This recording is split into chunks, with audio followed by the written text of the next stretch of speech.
Muito boa tarde, prezado telespectador que nos acompanha em todas as plataformas da Conecta Mais TV.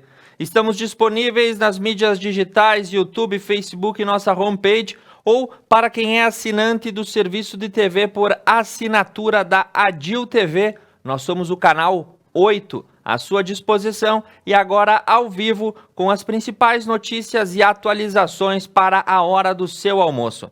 Nesse momento fazem 22 graus em Nova Prata, o céu está completamente ensolarado e a previsão é de tempo bom para este final de semana. Teremos aí o tempo firme, o que deve assegurar bons dias de sol entre o sábado e o domingo, com respeito às restrições sanitárias, porque os boletins e os números da manhã não são animadores. Recebemos informações aí de que cresceram as internações tanto no Hospital de Nova Prata quanto no Hospital de Veranópolis e também um óbito no Hospital de Nova Bassano. Devemos respeitar, acima de tudo, as casas de saúde nesse momento. Iniciando as nossas notícias atualizadas, vamos aí falar do esporte, falar do futebol e da dupla Grenal. Começando pelo Colorado, nós temos aí o desabafo de Abel Braga. Ele disse, abre aspas, tiraram o título do Inter, fecha aspas. Ele deu uma entrevista ao Globo Esporte, fez um balanço da 7ª passagem pelo clube colorado e disse que a perda do tetra do Brasileirão ainda dói. E a falta também que falou sobre aí o que vai fazer daqui por diante na sua carreira. Abel Braga voltou ao Rio de Janeiro e aí as informações que ele trouxe, né? Ele disse especificamente que o título do Inter foi surrupiado na cara dura. E eu também concordo com isso. Acho que o Colorado deveria ter sido campeão porque anularem 2 gols e não marcarem um pênalti. Enfim, situações à parte, questões de justiça. É o segundo título do Brasileirão que Abel Braga é surrupiado no Inter. O primeiro foi em 2005, naquele episódio do julgamento do Sveiter, que anulou 11 jogos e o título acabou indo para o Corinthians. Dessa vez foi para o Flamengo. Questões à parte, futebol é assim mesmo. E no time do Grêmio nós falamos ontem sobre a questão de um goleiro, uma possível contratação de um goleiro argentino que viria do Boca Juniors. Contudo, após as falhas, o que tem de concreto é que o Grêmio apresenta um goleiro formado nas categorias de base e tenta encerrar esta dúvida. Breno vai assumir a vaga após as instabilidades tanto de Vanderlei quanto de Paulo Vitor e ganha a chance de seguir a sequência a partir de sábado nos Jogos do Gauchão. Então, diretamente das categorias de base, o garoto Breno vai defender as marcas do gol gremista e tentar pôr fim a esse capítulo instável nos goleiros tricolores. Nas notícias da nossa região, começando aqui por Nova Prata, uma manifestação dos lojistas e comerciantes está marcada para as 13 horas em frente da prefeitura. O comunicado despachado pelo Sindi Lojas reitera que a manifestação é pacífica, que as pessoas devem usar máscara e ter um distanciamento controlado entre todas. Também é solicitado que quem comparecer no protesto deve vestir a roupa preta. A ação é uma manifestação dos lojistas que querem a reabertura dos seus comércios e o sindicato da categoria presente no município apoia essa iniciativa. Em Vila Flores, a informação é que amanhã a vacinação estará disponível para idosos de 77 anos ou mais. E nesse sábado será feita na modalidade de drive-thru, ou seja, o idoso fica dentro do veículo e a vacina da Coronavac é aplicada ali mesmo. Quem não recebeu a primeira dose ou tem 77 anos ou mais pode se informar aí das 8 às 10 horas em frente ao posto de saúde municipal. Tem que levar CPF, RG e se possuir a carteira de vacinação. Na terra da longevidade, idosos com 85 anos ou mais recebem hoje a segunda dose da vacina. Já haviam sido vacinados na primeira, agora os longevos dessa faixa etária devem buscar o posto de saúde onde realizaram a primeira aplicação para garantir a segunda dose do imunizante. O horário de atendimento é das 8 às 16h30. E a informação que a gente tem de Serafina Correia, um carteado clandestino foi descoberto em uma casa aí de jogatina, no cômodo de um bar, após aí as operações da Força Tarefa da TICUI da RS, Corpo de Bombeiros, SCAB, Brigada Militar, Polícia Civil, acabaram fazendo uma batida e durante uma averiguação, aglomerações na área central de Serafina e a prática de jogos de azar em cômodos de um estabelecimento comercial. Nas duas verificações, todas as pessoas estavam sem máscara. Isso dá a entender um pouco de quem é a verdadeira culpa da situação que nós temos agora. A população é profundamente responsável pela situação epidemiológica na qual nós encontramos. Olhar para o presidente, para o governador, para o prefeito é um exercício fácil, mas lembre-se que quando você aponta um dedo para frente, 4 apontam de volta para você. E há comportamentos como esse relatados, em pleno pico da pandemia, os hospitais da região completamente lotados de atendimento, as equipes médicas, os enfermeiros exaustos. A jogatina e a aglomeração rola solta, e não é só em Serafina. A gente sabe que outras cidades da região acontecem exatamente situações iguais. E ainda por cima, sem máscara, em um ambiente onde a transmissão pode ser acelerada, como bares e bodegas. Fica aqui o recado do bom senso para o final de semana, afinal, vidas e famílias sofrem nesse momento, enquanto muitas pessoas cometem irresponsabilidades e atos egoístas. Seguindo com informações para a região da Serra, a Amesne protocolou uma nota solicitando o retorno da cogestão e a reabertura dos estabelecimentos comerciais. A Associação dos Municípios da Encosta Superior Nordeste, representando a Amesne, a Amucer e a Anvarc, protocolizou de forma digital aí um ofício ao governo do estado. A nota possui demandas da gestão compartilhada, bem como requer aí a reabertura da cogestão para a operação do comércio, que está sendo profundamente aplacado nesse momento. Dizíamos que não era só em Serafina Correia, a Brigada Militar descobriu um bingo clandestino em Bento Gonçalves. 20 máquinas estavam operando no momento e 10 pessoas estavam jogando na área central da cidade. Os integrantes aí da Guarda Municipal e da Brigada Militar fecharam um bingo clandestino na rua Doutor Antunes, no centro. A proprietária do estabelecimento foi levada à delegacia e ninguém foi preso. De acordo com informações, o bingo funcionava em uma sala na área central. No local, 22 máquinas caça-níquel foram encontradas. Todos os equipamentos foram destruídos no local e carregados. Além do jogo ser ilegal, ainda fica aí a questão de evitar as aglomerações. Falando sobre os combustíveis, o desconto no imposto federal no diesel não deve ser repassado aos consumidores da Serra Gaúcha.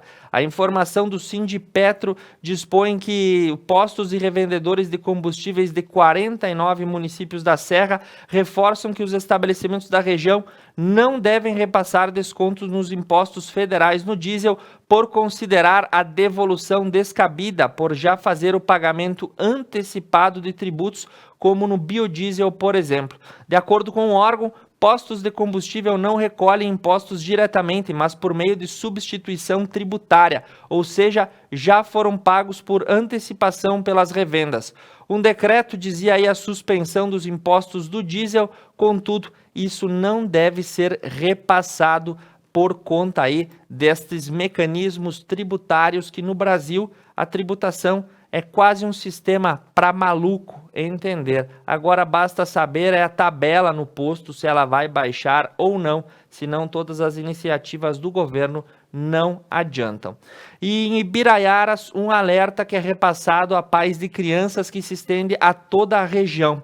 Supostas tentativas de rapto foram registradas. Os suspeitos estariam se passando por conselheiros tutelares e a prefeitura divulgou aí este aviso. Atenção, em nosso município foram registradas denúncias junto ao Conselho Tutelar envolvendo tentativas de sequestro de crianças. As abordagens têm sido feitas por um carro preto e os criminosos se dizem integrantes do Conselho Tutelar. No entanto, os veículos utilizados pela Secretaria e pelo Conselho Tutelar possuem emblemas do município. Em caso de abordagem ou dúvida, entrar em contato com a Brigada Militar e depois com o Conselho Tutelar.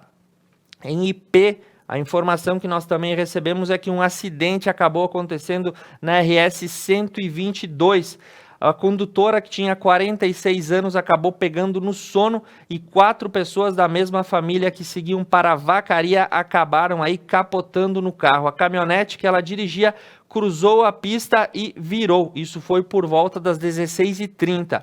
Motoristas acionaram os bombeiros e os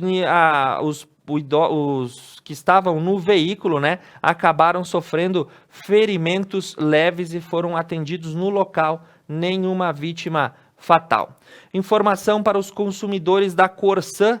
A Companhia de Abastecimento do Rio Grande do Sul vai emitir aí as notas pela média de consumo. As faturas não serão mais feitas medições no local por conta aí do aumento do número de casos e da preservação dos funcionários. O número das faturas vai ser a média dos últimos 60 dias. A Corsã também solicita que os usuários retirem as faturas pela página da internet através do número do consumidor que constam nas contas de água já quitadas.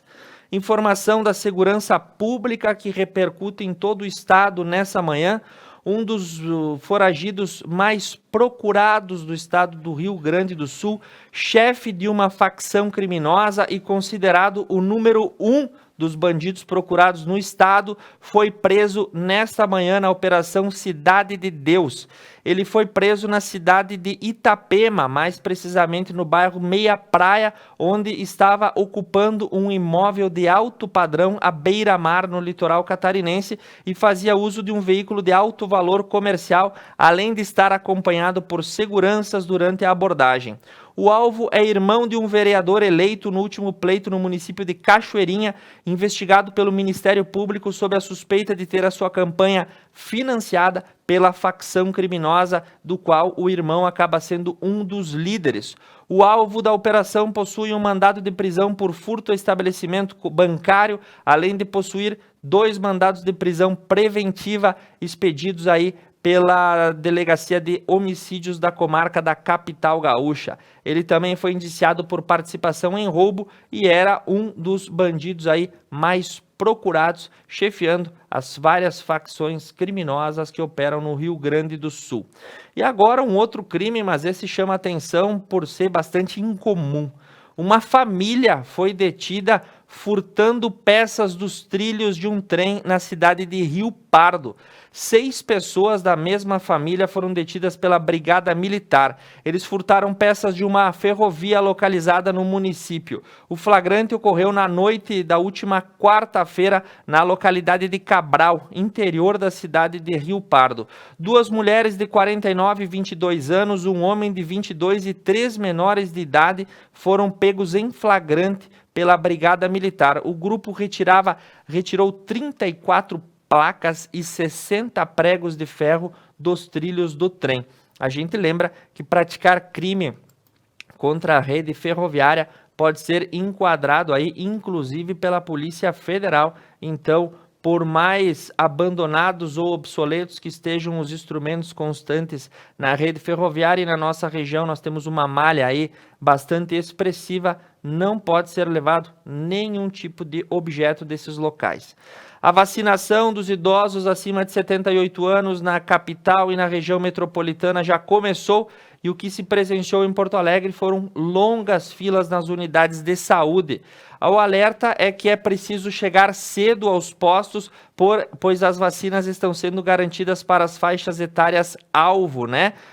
As redes aí pedem que não se chegue muito cedo para não formar filas. E como você vê na foto aí da reportagem do Correio do Povo, vários vovôs aguardando a vacinação, e também é sempre pedido que se entre em contato com a unidade de saúde antes de ir para o local da vacinação. E agora falando do governador Eduardo Leite, ele emitiu um alerta ontem à noite afirmando a escassez de profissionais da saúde para lidar na pandemia frente ao crescimento dos casos que ainda está ocorrendo, apesar de quase 15 dias de restrição de bandeira preta, a escalada de número de casos ainda não baixou.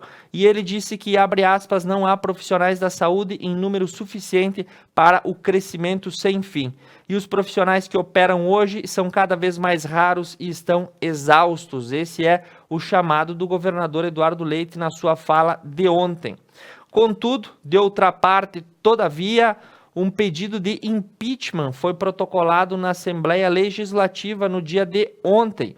O pedido alega que o governador teria cometido crimes de responsabilidade e improbidade administrativa e foi assinado por 4 moradores da cidade de Venâncio Aires. O pedido alega que o chefe do executivo cometeu estes crimes e o pedido tem 20 páginas e traz argumentos de que o governo não aplicou verbas da área da saúde sobre as medidas de fechamento, também estão incidindo esse pedido, e os serviços essenciais, enfim, deve ser aí rodar nos trâmites da Assembleia, mas nesse momento não se vê cenário político para um processo de impeachment no Rio Grande do Sul. Lembremos aí um caso que ocorreu no ano passado, o pedido de impeachment do governador de Santa Catarina, que depois acabou sendo revertido e gerou apenas desgaste ao estado vizinho. O impeachment não é remédio para a solução dos problemas da sociedade, que muitas vezes encontra no seu próprio comportamento a raiz das suas problemáticas.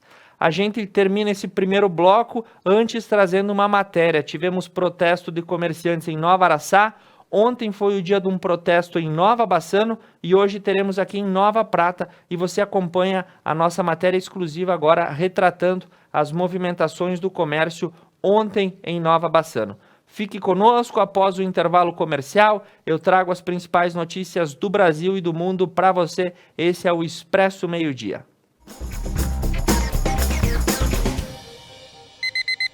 Diante do atual cenário da pandemia em que estamos vivendo, o comércio pode-se dizer que é um dos setores mais afetados. Por conta disso, diversos municípios estão manifestando-se em prol da reabertura das suas lojas para que se possa, assim, atender seus clientes. Isto não é diferente aqui no município de Nova Bassano, onde diversas lojas despiram seus manequins em forma de protesto. Bom, essa movimentação, ela se deu por conta da situação, né? Que o comércio está se encontrando neste momento, né? Essa paralisação, esse fechamento, esse não poder atender o nosso cliente, né? Então a gente, como CDL, se reuniu a pedido também dos outros lojistas, né? Que todo mundo tá gritando por socorro, na verdade, né? Pensamos, vamos fazer uma manifestação, claro, pacífica, né? Porque de forma alguma a CDL não está preocupada com a saúde. Não existe isso. Eu acho que a saúde é fundamental. Então a CDL também se preocupa muito com a saúde. A gente sabe que a saúde do estado está um caos, no nosso município também está complicado. A gente sabe disso, tá? A nossa CDL, ela não está pedindo liberação para abrir as portas, para atender o nosso cliente, todo mundo junto. Não, nada, não é isso que a gente está pedindo. A gente quer ficar com as portas fechadas, sim, mas poder atender o cliente, um cliente por vez. Para a gente conseguir cumprir com as nossas obrigações mensais, que é o aluguel, é água, é luz, é conta, boletos, sempre tem, né?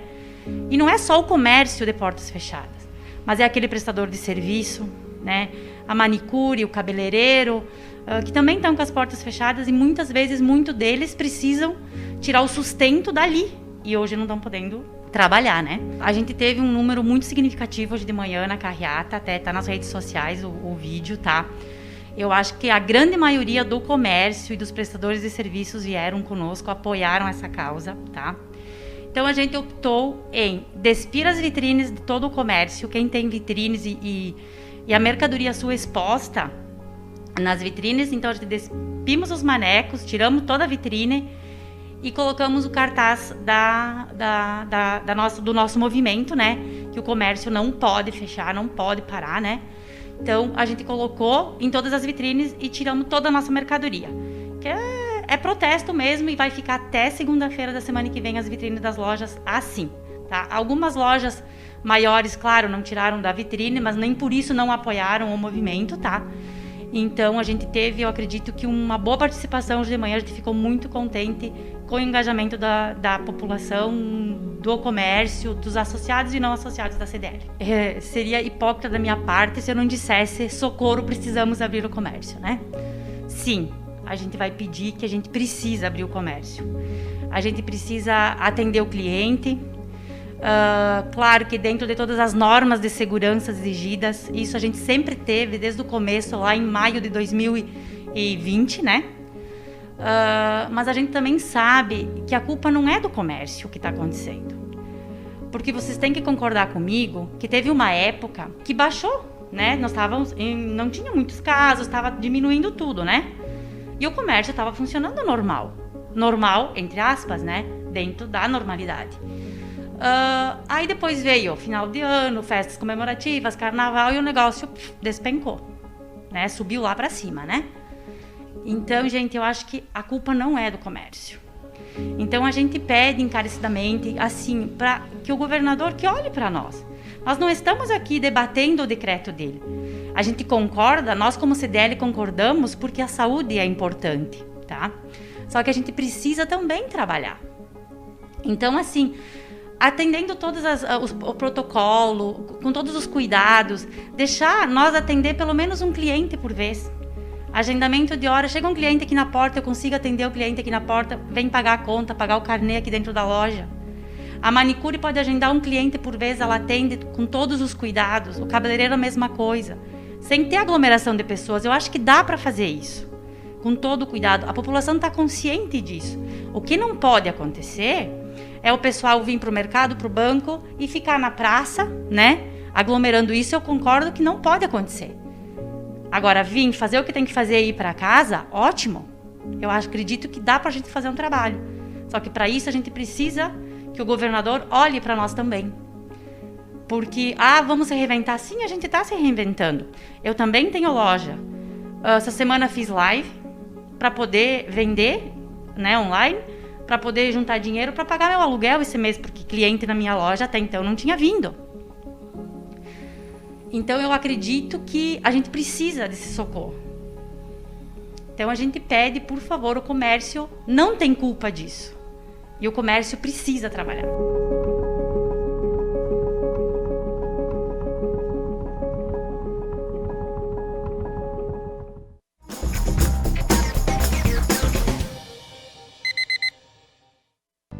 Um lugar onde o estilo e o conforto importam. Franco Moda Masculina, com roupas, calçados e acessórios indispensáveis para sua apresentação no dia a dia. Franco, aqui você encontra o que merece.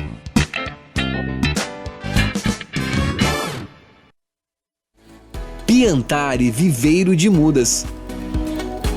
Numa vasta área e com cuidado ideal, produzimos uma diversidade de mudas de qualidade que faz a diferença na sua produção. Piantari Viveiro de Mudas, em Nova Bassano.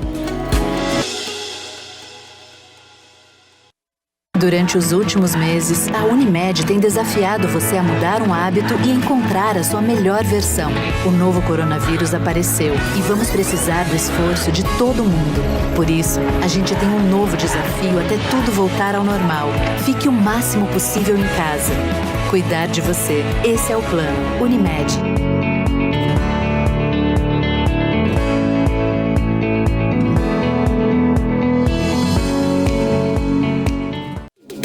Live especial do Dia das Mulheres, com o tema Mulheres de Atitude. E para comemorar o Dia Internacional da Mulher, teremos a presença de uma mulher de atitude na nossa live. Bruna Colossi é jornalista, apresentadora do programa Masbá, do SBT-RS e influencer digital com mais de 200 mil seguidores. E terá um prêmio maravilhoso. Se liga! Dia 12 de março, sexta-feira, às 20 horas. Transmissão pelos canais da Conecta Mais TV e Facebook da CDL Nova Prata. Conecta Mais TV é muito nossa. Upgrade no seu plano, a sua internet ainda mais rápida. 200 mega por apenas R$ 99,90 ao mês. Ligue 10355, Adilnet Telecom.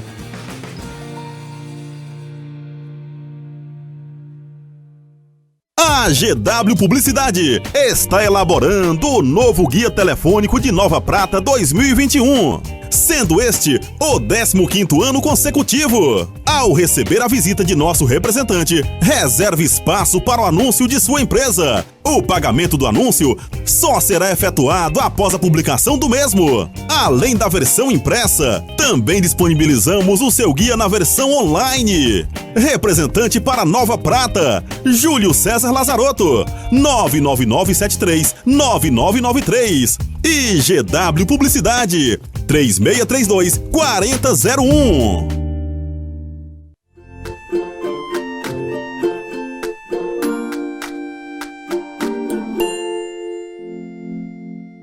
Dia 8 de março, Dia Internacional da Mulher.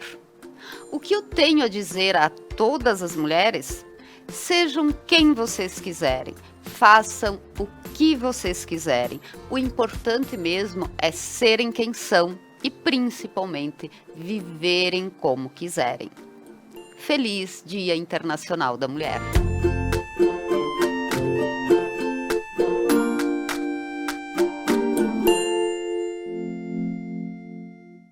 Músicas, convidados e bom humor. Benais, toda quinta na Conecta Mais.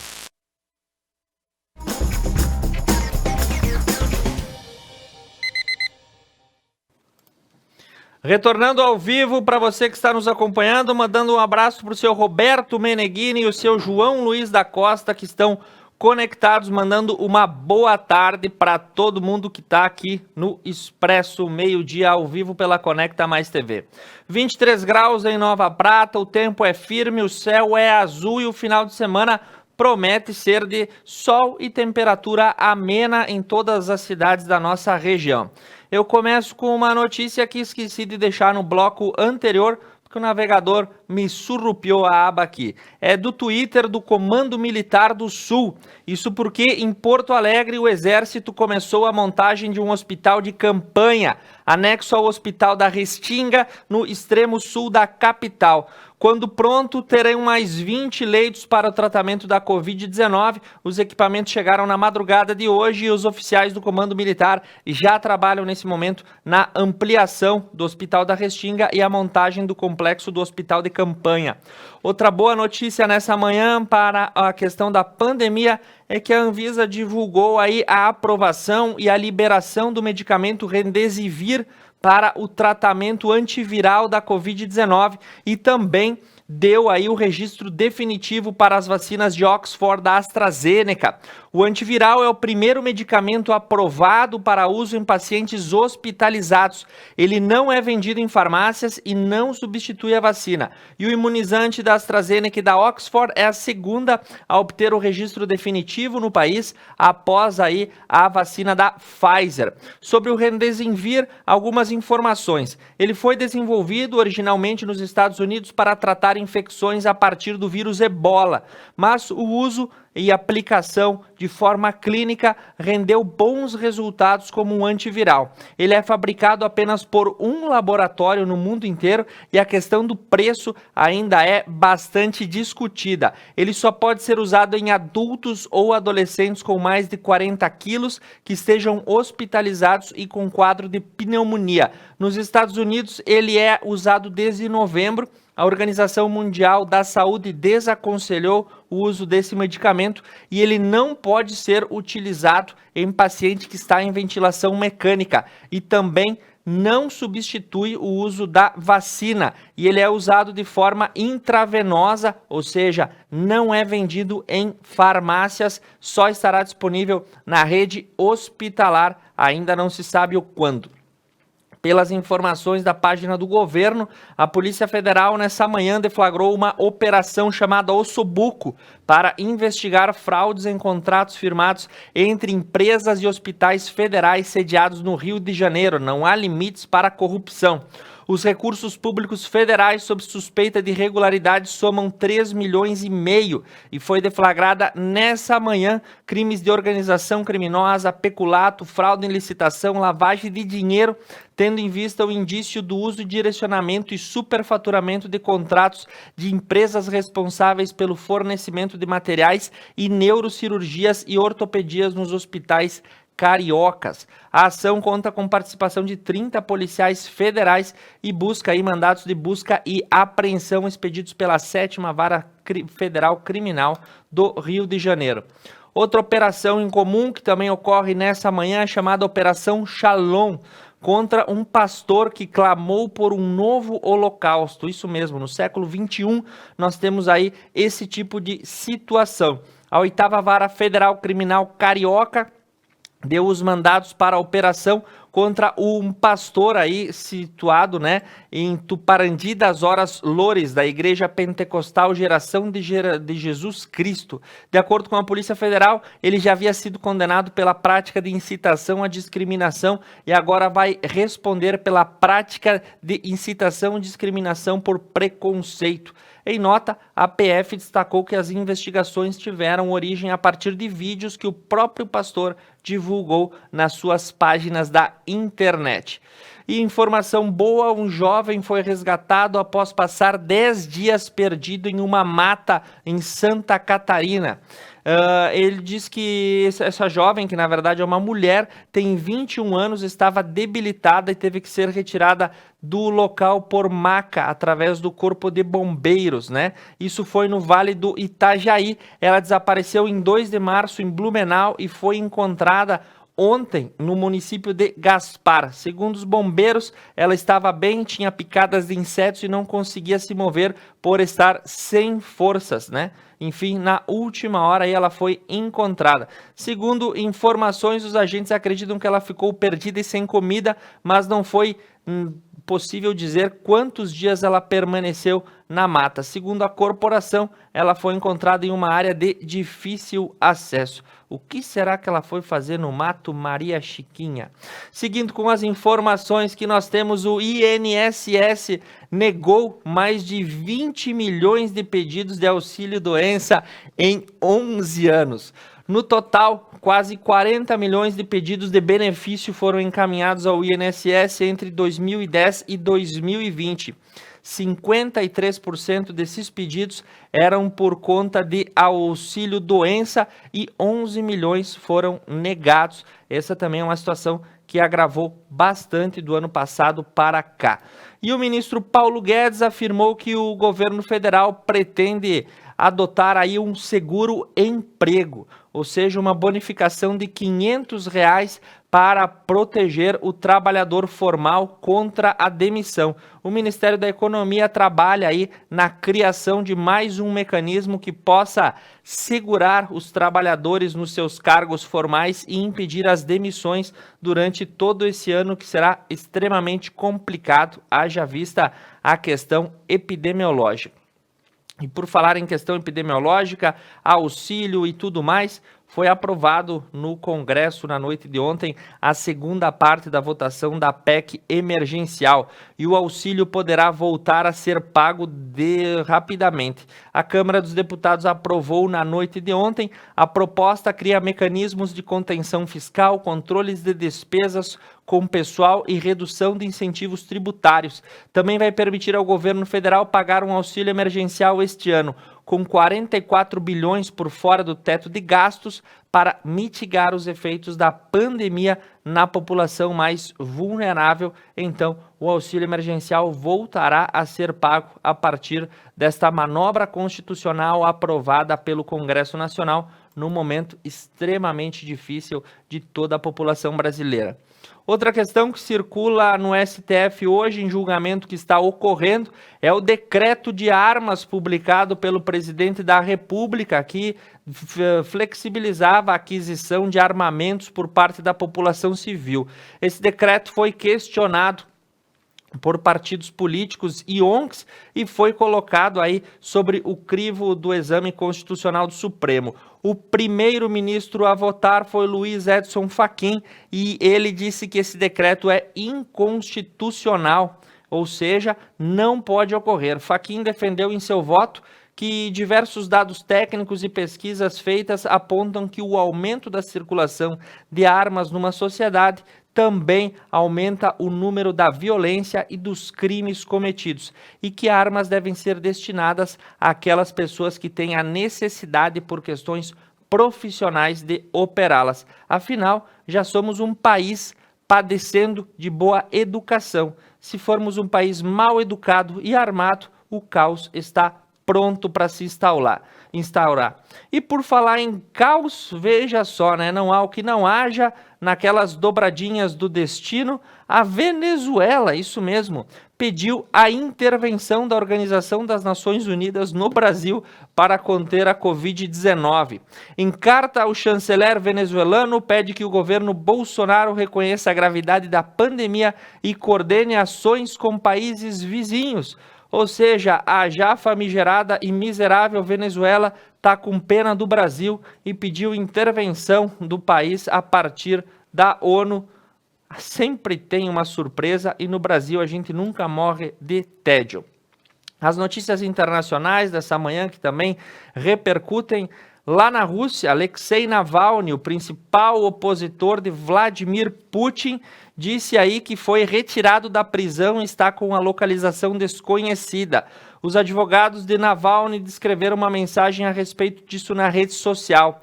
Ele já havia sido ele já foi envenenado pelo governo russo, com comprovação aí do governo alemão, e agora seguia preso e o seu paradeiro é desconhecido, né? Ele que é um dos principais opositores do chanceler russo Vladimir Putin, que está no poder há bastante tempo.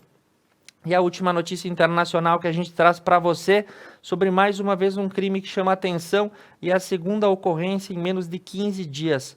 Homens armados invadem um internato na Nigéria, que se localiza na África, e sequestraram estudantes. Testemunhas disseram que os criminosos invadiram um dormitório e levaram 100 meninas. Não há informação disponível sobre o paradeiro ou a situação das vítimas. Se não me engano, 15 dias atrás, um outro crime semelhante havia ocorrido também na Nigéria e 300 meninas haviam sido sequestradas. Agora, esta nova ocorrência passou a constar nas páginas do noticiário internacional. Sendo isso que nós tínhamos para o momento, agradecemos a sua audiência, desejamos a todos um excelente final de semana, pedimos os cuidados devidos e necessários nesse momento delicado, pedimos o respeito com as equipes de saúde que trabalham incessantemente nos hospitais e pedimos, acima de tudo, fé em Deus e proteção, porque segunda-feira nós estamos de volta. Uma boa tarde e um bom final de semana.